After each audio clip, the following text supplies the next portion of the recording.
Je ne suis pas historien. Je suis simplement curieux et passionné par l'histoire d'Amboise, et cette curiosité m'a amené à découvrir des éléments historiques que j'ai eu envie de partager.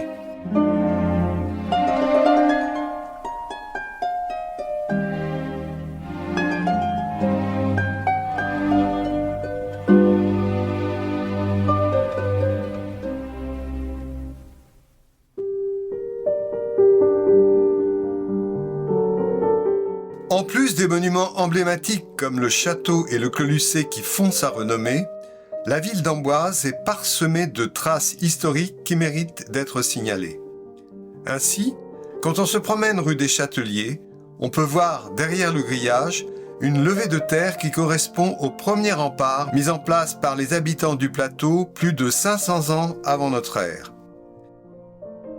À l'extrémité de la rue de la Concorde, il subsiste les restes de la porte fortifiée qui se trouvait à cet endroit au XVe siècle et qui portait plusieurs noms, dont celui de porte des Minimes. Elle surveillait l'entrée d'une zone appelée le Petit Fort. Avant 1469, ce petit fort ne faisait pas vraiment partie de la ville d'Amboise et en était séparé par une douve et une palissade. C'est le roi Louis XI qui imposa aux habitants du Petit Fort le rattachement à la ville dans le but de rationaliser la défense de la cité. Lorsqu'on se promène rue Racine, on peut voir ce mur qui est une subsistance des fortifications du XVe siècle. L'histoire des ponts d'Amboise est assez riche et la Loire en a gardé des traces. Les vestiges du pont Sud, disparu en 1875, apparaissent quand la Loire est basse. Ceux du premier pont Nord sont encore aussi présents. Quant à ceux du pont Rouge, qui étaient en bois et qui a existé de 1712 à 1789, ils sont aussi visibles à certaines périodes. Au numéro 7 de la rue du Général Foy, on peut admirer ce très beau porche qui était l'entrée de la manufacture royale de cuir. Cette manufacture que l'on voit ici sur le cadastre de 1810 arrive à Amboise à l'instigation du duc de Choiseul vers 1770. Elle est transférée depuis Sedan par un maître tanneur, Adrien Romain La Morlette, et fonctionnera jusqu'à la Révolution. Abdelkader, le chef de la résistance algérienne à la conquête française, sera détenu à Amboise entre 1848 et 1852. Il avait de très bons rapports avec le curé d'Amboise, l'abbé Rabion, et, en partant, l'émir a offert ce magnifique lustre de cristal que l'on peut toujours voir dans l'église Saint-Denis. En plusieurs endroits, on aperçoit sur les murs du château des traces qui correspondent aux entailles faites dans la muraille par les maisons qui y étaient accolées. Comme on le voit sur ce cadastre de 1810, le château était quasiment encerclé par ces maisons et c'est Louis-Philippe qui les fit détruire pour permettre de dégager le monument. On peut avoir une idée ici de l'aspect du château avant la destruction des maisons et voir aussi ici la cicatrice qui est restée. Pour terminer, le château a beaucoup souffert pendant la bataille de la Loire en juin 1940 et l'on peut toujours voir sur la tour des Minimes et sur la chapelle des traces d'éclats d'obus qu'il a reçus.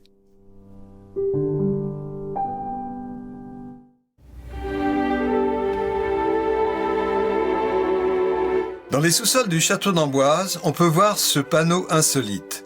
Pour comprendre sa présence, il faut revenir en 1818.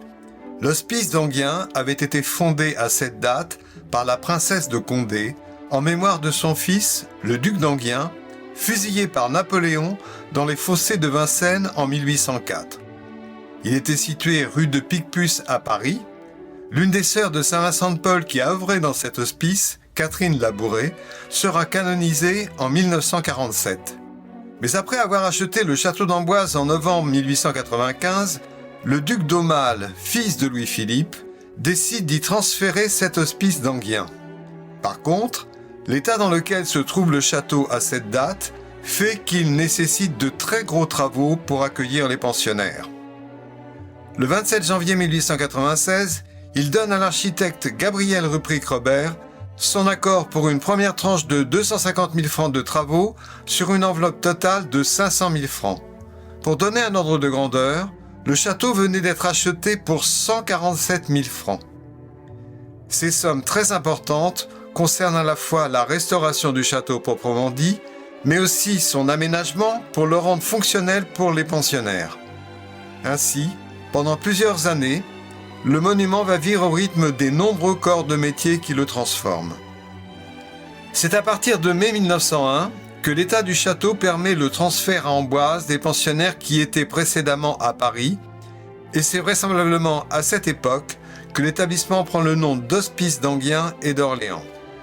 Au départ, il y avait plusieurs catégories de pensionnaires. Des vieillards sans ressources, des militaires en convalescence et des militaires de plus de 60 ans, les anciens serviteurs des princes de la maison d'Orléans.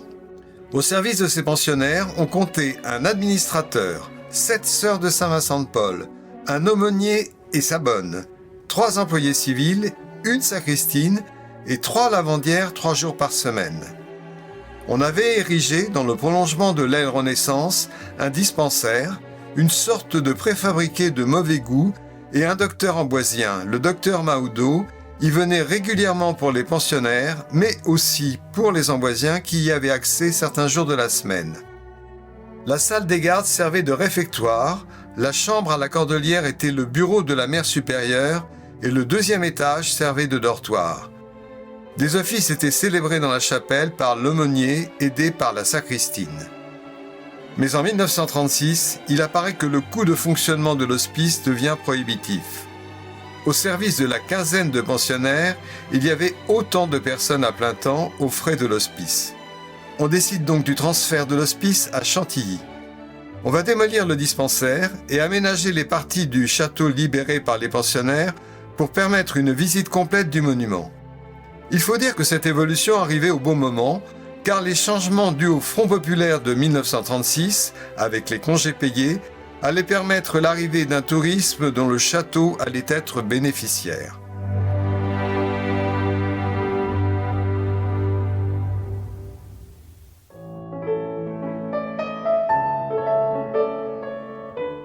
Présente depuis 180 ans, la gare d'Amboise a connu des débuts tourmentés.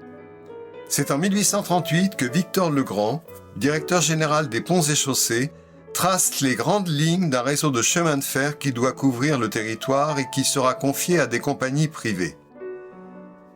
La ville d'Amboise manifeste très rapidement son intérêt et fait dès cette date l'acquisition d'actions de la compagnie de chemin de fer de Nantes à Orléans dans le but d'être desservie.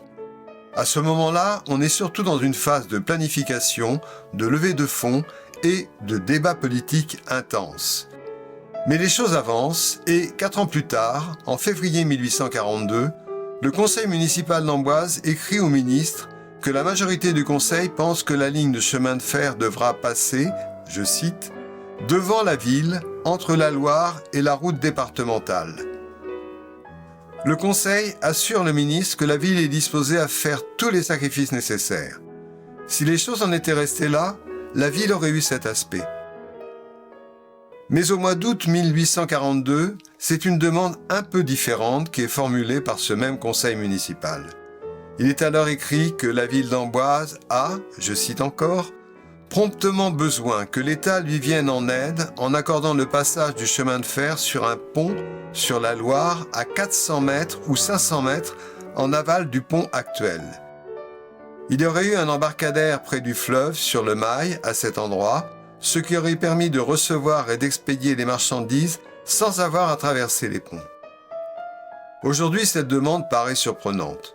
Mais il faut comprendre qu'à l'époque, Amboise n'était pas une ville touristique et que le pont Nord était en très mauvais état et ne supporterait que difficilement cette augmentation du trafic des chariots de marchandises se rendant à la gare. Ce pont sera d'ailleurs remplacé par le pont Nord actuel en 1846. On est quand même rétrospectivement effrayé en imaginant la ville d'Amboise aujourd'hui avec le train passant sur la Loire à la pointe de l'île. Heureusement, le ministre des Travaux publics, Jean-Baptiste Teste, se prononce le 21 janvier 1843 pour le tracer sur la rive droite que nous connaissons aujourd'hui et le train traversera la Loire à Montlouis. Le premier train circule en novembre 1845, mais l'inauguration officielle de la gare a lieu le 2 avril 1846, en présence des ducs de Nemours et de Montpensier, deux des fils du roi Louis-Philippe régnant à cette époque. Il y avait 7 trains par jour circulant sur une voie unique à 42 km/h dans les deux sens, et tous ne s'arrêtaient pas à Amboise. Mais 6 mois après son inauguration, la gare est partiellement détruite par une importante inondation, et ce ne sera malheureusement pas la dernière. Depuis ce démarrage difficile, la gare d'Amboise a rempli vaillamment son office, accueillant jusqu'à 500 000 voyageurs annuellement.